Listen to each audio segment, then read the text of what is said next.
Good morning. Welcome, everybody. Thank you so much for being here today. So great to see everybody in the chat here. I am Felicia from Sweet Georgia and also the School of Sweet Georgia. And so we come here on Fridays to talk about things to do with color and craft.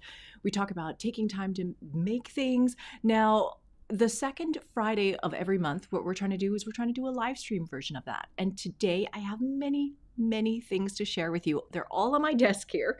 My desk is completely covered with stuff that I'm going to share with you today. And so today's topic is going to be 3 shawls, 3 different ways. Now, before I get into all the shawls and the yarn and the colors and all of that kind of stuff, I do want to let you know, it seems like it's way too early to let you know about this, but I do need to let you know that our Advent kit, which we make for every holiday season, is actually available for pre-order right now. It sounds crazy because it's not even July yet, but yes, the Advent is up on our website right now. And this year is the first year we've actually made a spinning version of it in addition to the knitting and crochet versions of it. So we have over time evolved this Advent kit into lots of different things: knitting, weaving, crochet, different yarns, different gauges, all sorts of things like that. And so this year we do have a spinning version of that Advent as well. So I'm not going to say anything else about that, but it is there and it is available. The other thing that is going to be coming soon, probably before the end of this month, very shortly, is going to be the mystery knit along sets that we make. So the mystery knit along is something that we've been doing every year for a number of years now, and Tabitha designs a shawl project, and that is going to come out in August, I believe, is when we're going to start actually knitting the mystery knit along. But we are going to have those yarns and the sets and the kits and all those kinds of things. Those are going to be ready in probably about a week or 2.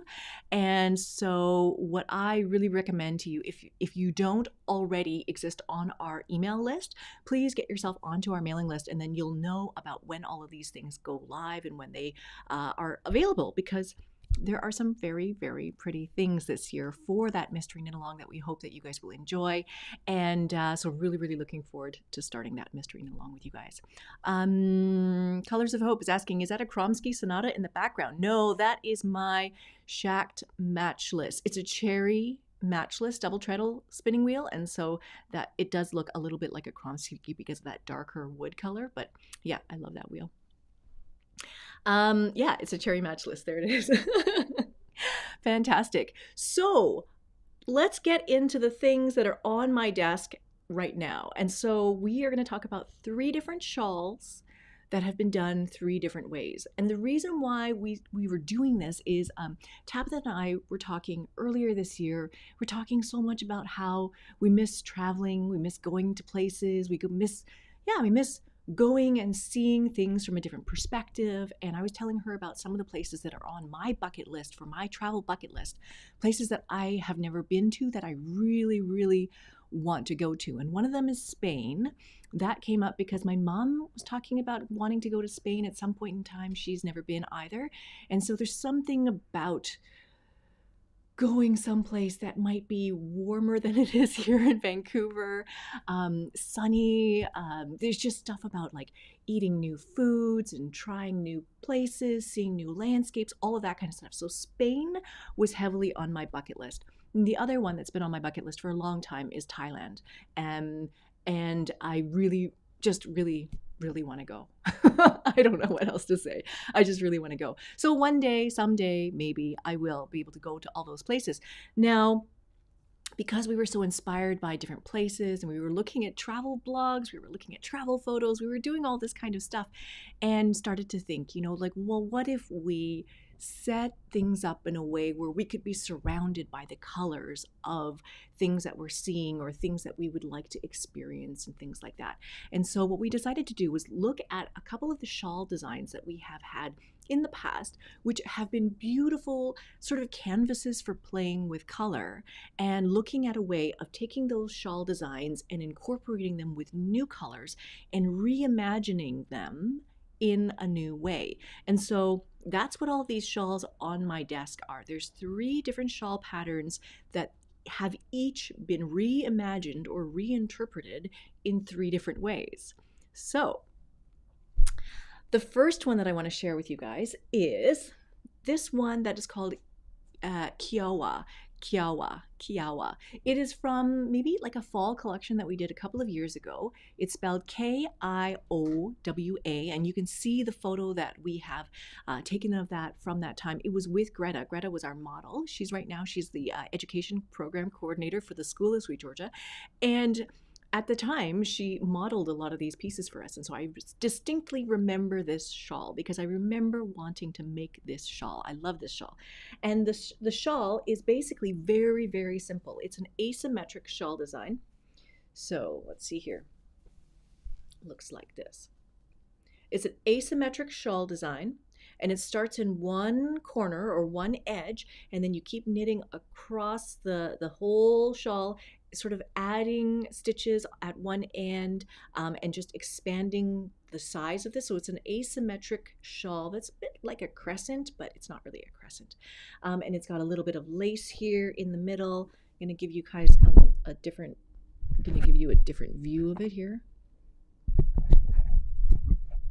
So there's some eyelets and stuff like that going on. It's very simple. It's got mostly garter stitch, and then, you know, interlacing the two different colors that are here. And so this particular sample, this one was knit by Greta. And so the blue color is Blue Canoe, which is one of our spring colors. That's actually been, was it spring color or fall color? Fall color from last year. Is very, very popular color, this Blue Canoe colorway. So Blue Canoe, and then it's mixed with brown sugar, which is kind of like this really mellow, just mellow, creamy kind of brown color. It's a little bit like a cappuccino kind of color. And so this is that Kiawah shawl in one colorway. We also did the shawl again in a slightly different colorway. So there it is again, being mixed together. This is the one that was knit by Deborah. This is Sunset Spice, which is kind of, yeah, this is one of our spring colors. And so it has sort of that rosy, peachy, reddish kind of color going on. And then it's mixed with Celadon Springs, which is kind of like this light and airy and breezy kind of colorway here. You can see it here. So all of that sort of hand-dyed nuance is definitely coming through in that color. And yeah, you can see this is where the increases happen. It's mostly garter, so you're basically just doing knit stitches. Very, very easy to knit. And then combining with the other color, second color. You can imagine this shawl in so many different colors because it's basically whichever two colors you can find that would go together, you can do this. I actually have been thinking about spinning some undyed BFL and silk fiber and making some just, yeah, undyed handspun, and then mixing it together with the handspun that I already have and using that handspun as the contrast color for this particular shawl. So I feel like this could be a very, very easy and effective shawl. So those are two samples where we're working with just kind of solid or hand-dyed solid colors. I want to show you the third one that I have here though. The third one was knit by Charlotte, and this is great. This is knit with a sock blank. These are our favorite things. So gradient sock blanks. And so that has created such a super beautiful, soft transition between the colors. The colors that she chose are just, yeah, very, very calm, neutral, mellow. Actually, the name of this particular sock blank that she used in here is called Tranquility. So that's the sock blank that she's used, and I'll show you guys up close here. So that is the Tranquility one. So this single sock blank, if you were to unravel that, that would produce that color that is being sort of moving through the shawl here. And then as the contrast color, it's been blended with a skein of silver. So silver being super light gray. So this is the silver color here. Silver, and then mixed with that sock blank, the gradient sock blank. So just such a smooth transition, and yeah, really, really lovely. So just one shawl pattern could be reimagined in these three different ways with these three different color combinations. You could knit it with hand spun. You could knit it with really high contrast colors. You could knit it with really low contrast colors like this one. But it just, I love this particular shawl design because it just seems like a really easy canvas to put colors on. Really, really fun. Kiawah. So that is one of the shawl patterns.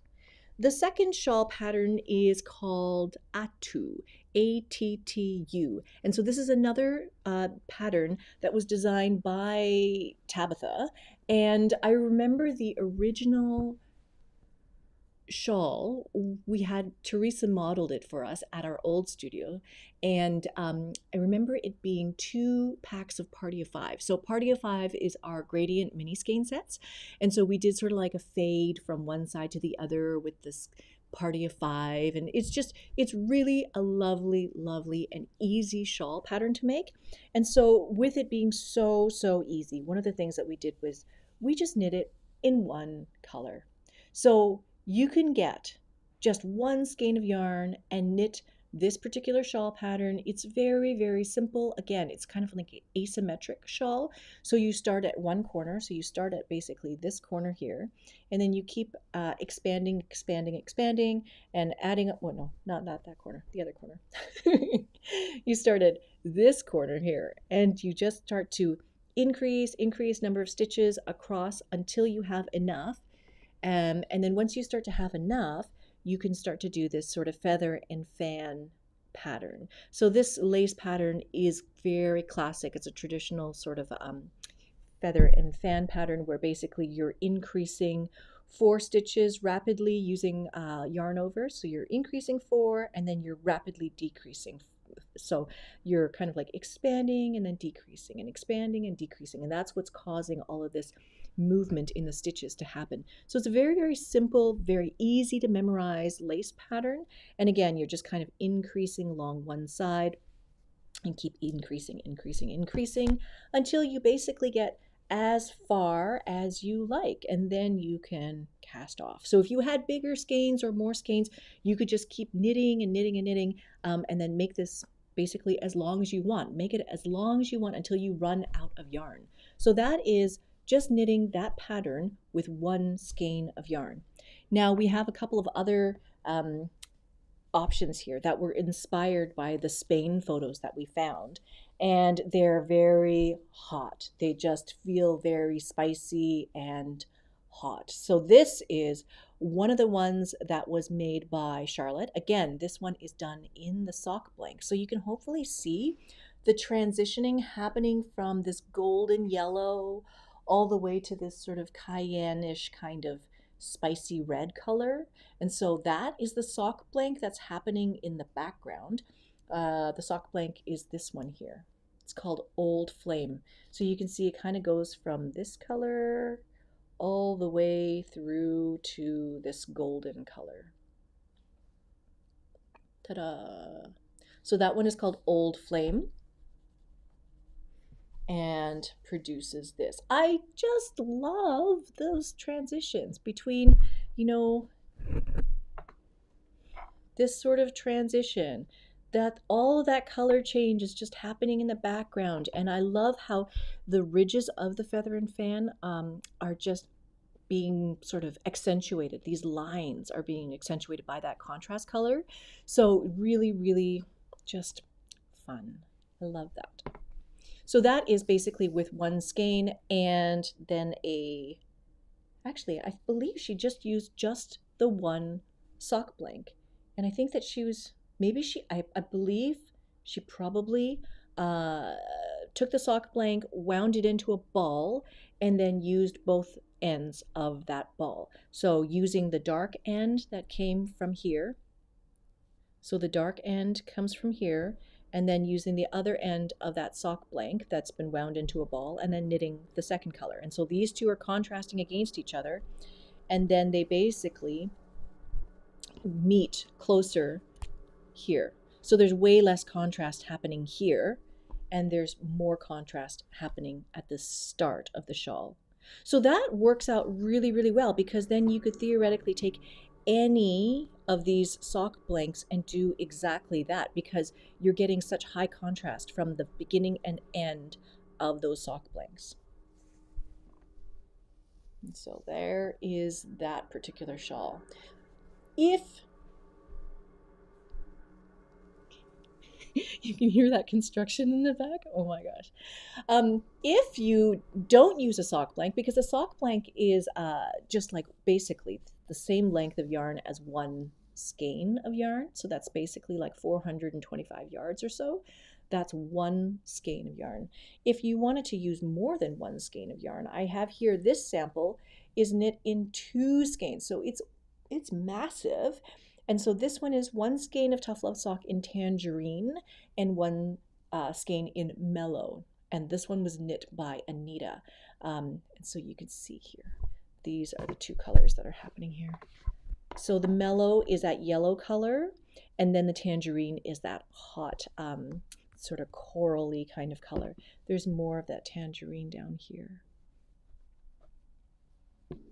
So these are all beautiful, simple canvases to do whatever kind of color mixing and color combinations you want to do. Just, if you can imagine any 2 colors that you could pull out of your stash even, and then mixing and combining those.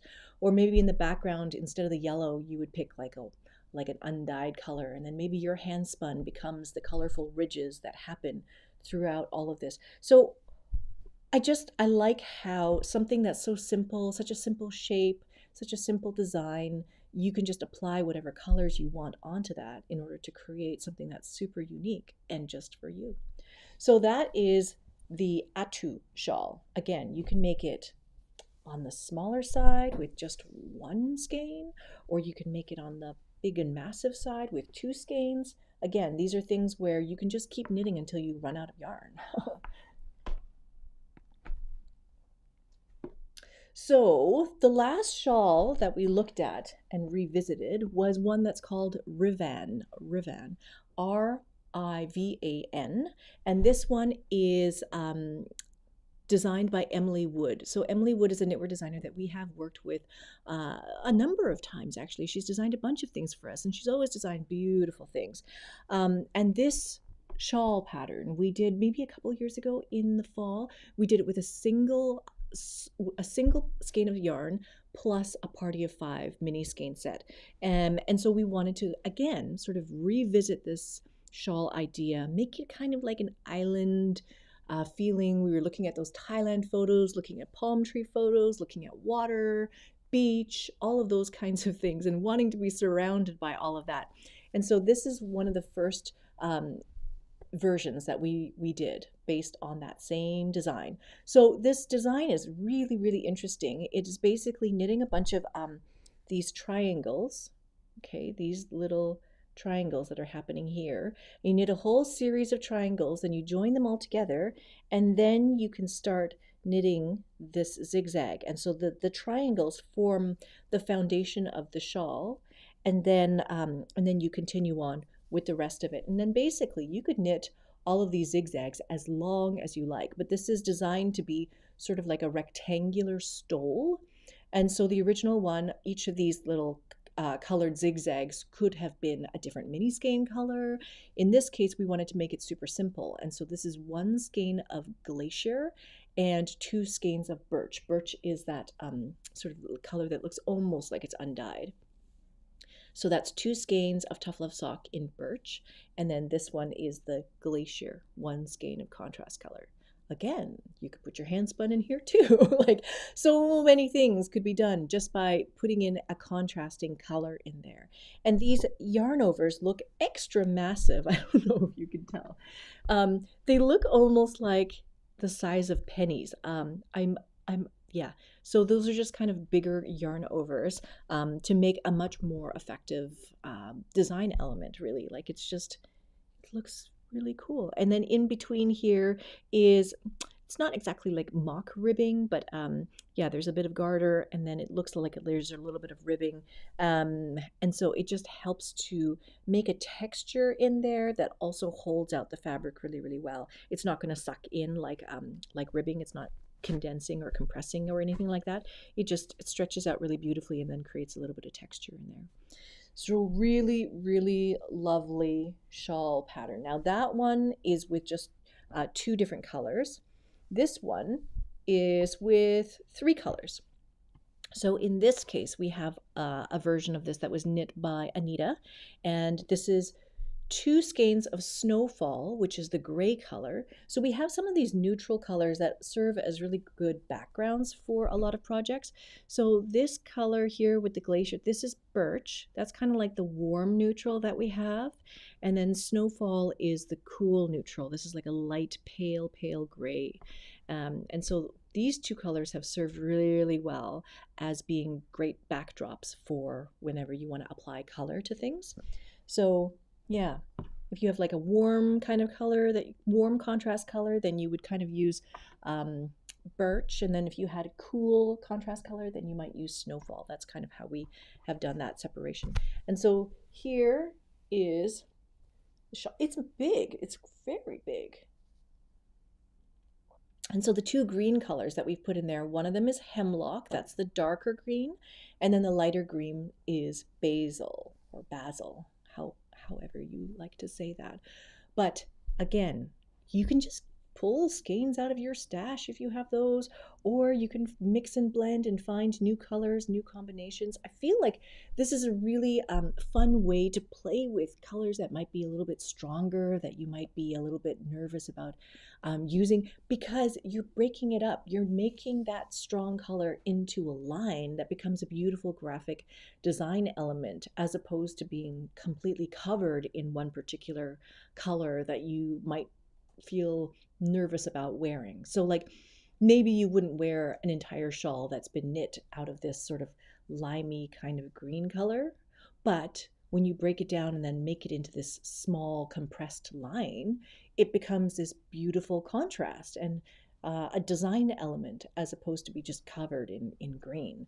But yeah, I love this. It's really lovely. So this happens to be kind of a higher contrast combination of colors. You could definitely choose much lower contrast colors and make a much more subtle project, a much more subtle shawl design with that. So that is very nice too. And the last shawl, I kind of saved my favorite for last. But this one, again, is with that Snowfall, which is that gray color here. And I think that in this case, with these colors, we could have used this gray color. We could have used the Birch, the warmer neutral as well. I think that that would be really lovely.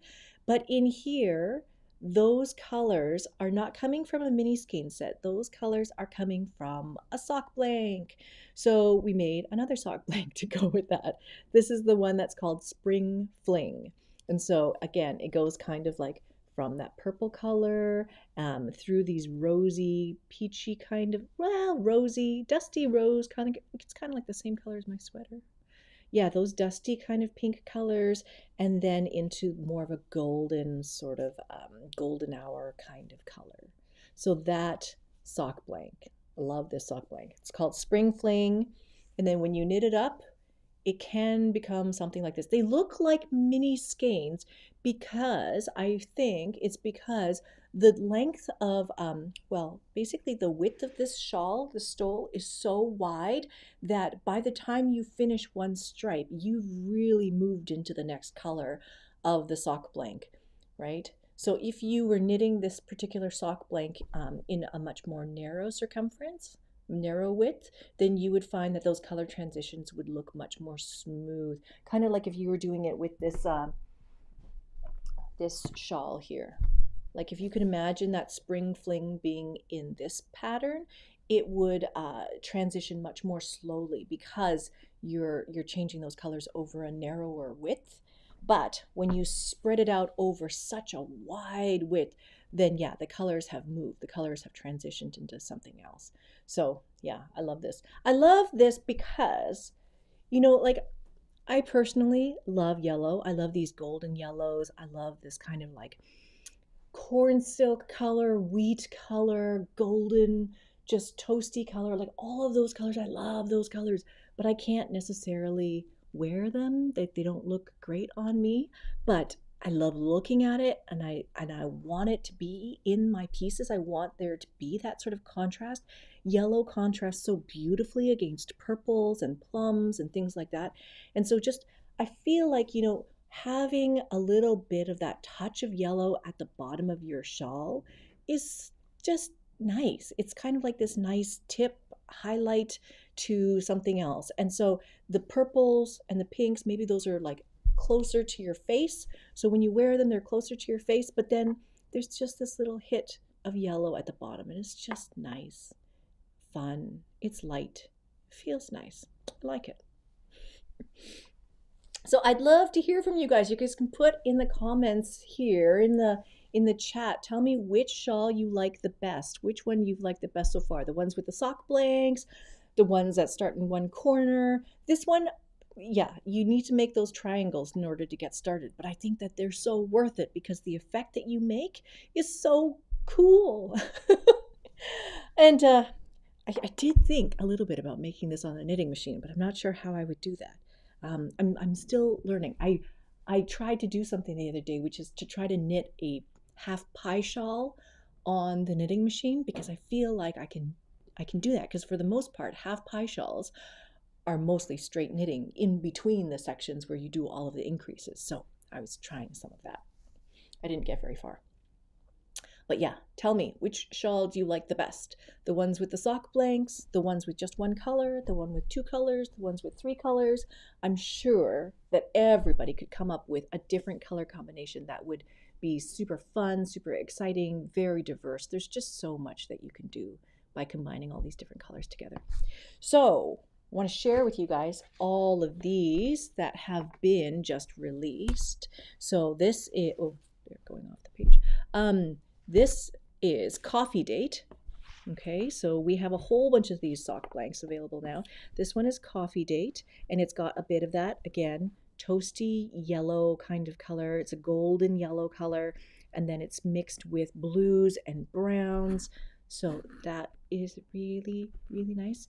Orange and blue are sort of like high contrast, hue contrast. They're complementary colors, and so this is just slightly off of that. This one here, this one is called Frozen Blueberry, and so this one has a little bit more of that sort of glacier teal kind of color, pale teal, pale turquoise with purple, and then it goes through all of this, which is kind of like a really mellow Earl Grey kind of feeling. So there's that one. This one is called Bloom and Blossom. This is mostly pinky, purpley, reddish kind of tones. They're very rosy. They're not, yeah, they're just very mellow, flowery kind of colors. This one, Mary is just saying, I really like the Spring Fling. This is the Spring Fling color, yes. So purples and pinks, and then this rosy, dusty color, and then to this kind of golden hour kind of yellow color. Love that. This one is the Old Flame, which I showed you guys earlier in that really hot red shawl. So Old Flame. These kind of cayenne colors in here. There's a bit of this toasty burgundy color, and then this mellow yellow kind of color here too. And I think that this one, Teresa said this one is her favorite. This is Fairy Tale. So these are kind of like those beautiful navy color, navy going into purple, into plum, and then into this really pale pink. So that is Fairy Tale. That would work out really well with things like Snowfall. That would look really, really nice. And then this one seems very similar, but they're not similar. This one has pink in it. The Fairy Tale has pink in it, and the Tranquility, this one has more of like a silver sage color. So this is a very interesting color. So again, it does have sort of that dusty purples going on. It has a bit of the blues, not so dark as navy, and then it has this silver sage kind of color. And that's the one that was in the shawl that I showed that Charlotte knit. So those are the things that have been on my desk that I've been looking at for a couple of days now, and really, really excited to be able to go back and reimagine things that I have loved before. Like these shawl designs are so sort of foundational. They're just a beautiful shape. They have a beautiful texture on them. They have texture that can be highlighted. They have design elements that could be sort of exploited by using color. And so this is just, I'm so thankful for all of these sample knitters and test knitters, because they allow us to visualize how things might be, because you can imagine it in your head, but until you actually knit it and see it in front of you, then like seeing all of these examples gives you even more ideas about what else you could do with colors and how you can mix colors together and all sorts of things like that. So really, really excited about all of that stuff that's coming. A lot of these sock blanks that I showed you here today, they may or may not be mixed into the mystery knit along sets that are going to be coming up in a couple of weeks or so. And I have two other things that I want to let you know about. So we are planning to do some kind of an in-studio sale in the next, probably in the summer, thinking July. So in studio sale, we haven't done this for a number of years now, but basically where if you are in the Vancouver Lower Mainland, you can come to our studio and actually see all the yarn in person, and we do a day of it. And we haven't done that for a number of years. And so we're thinking that we might be able to do that this summer. So hopefully you're on the mailing list so you can find out about that. The other thing that we're kind of working through right now is thinking a lot about Knit City, which is coming up in September. It's a little bit earlier this year than in previous years, but it's my understanding that like we're going to go back and have like a real proper Knit City yarn festival where everybody's going to come together and be able to see each other, be able to see yarn in real life, be able to have our knitting lounge that we used to have. And so really, really excited about being able to see everybody and talk to people in person. I think that that will be really, really exciting. So I would love to hear from you if you're going to come to Knit City, what you would like to see from us. We are going to have our big booth, and we're also going to be making that lounge again. And so in the past, we've done all sorts of different things with the lounge. We've used it for displays. We've used it for demos. We did make and takes at one point. We did a spinning meetup time. We did like all sorts of different things. And so I'm really curious to see what you would like to do in that space, in that area. It could just be, let's sit around and eat lunch together and bring our knitting. It could be as simple as that. Or it could be, like I want to see a demo of blah, blah, blah. I want to see you weave this thing. I want to see you do I don't know. I'm open to suggestions, but really excited to have this opportunity to, again, see you guys, meet everybody in person. You come and say hello. I'm just really looking forward to fall. Fall is going to be fantastic. It's going to be awesome. Weaving themed booth. I have this dream of making like a giant frame loom where people can walk and bring like huge swaths of fabric and then weave a massive tapestry together in real life. I have all these thoughts in my brain, and then it's just very tricky to actually execute because that's a lot of yarn and that's a lot of things to build. But it's so cool in my brain, you guys. Fantastic. So thank you so much for being here, for spending the time with me today to talk about yarn, to talk about color. I would love to hear from you guys. I love going through all of the comments and all of the chat and then seeing what you guys have been talking about. Will there be a special SGY colorway for Knit City? Oh, that's a very good idea, Pearl. Special colorway. We should talk about that. Yeah. I have so many things there's so many things that are going on with the colors here at SweetGeorgia that I can't tell you about yet, but I can just tell you that we're doing something, and working on it with Charlotte right now, and with Hubert, and with Hoy, and there's a lot of stuff. There's a lot of changes going on, and I will be very excited to share all those things with you. So in any case, thank you so much for being here today, and I will come back and talk to you guys again next week. Hopefully I will have a new sweater to show you by next week, and that will be really fun and exciting to talk about too. Thanks so much for being here. I will see you guys in the next one. All right, bye for now.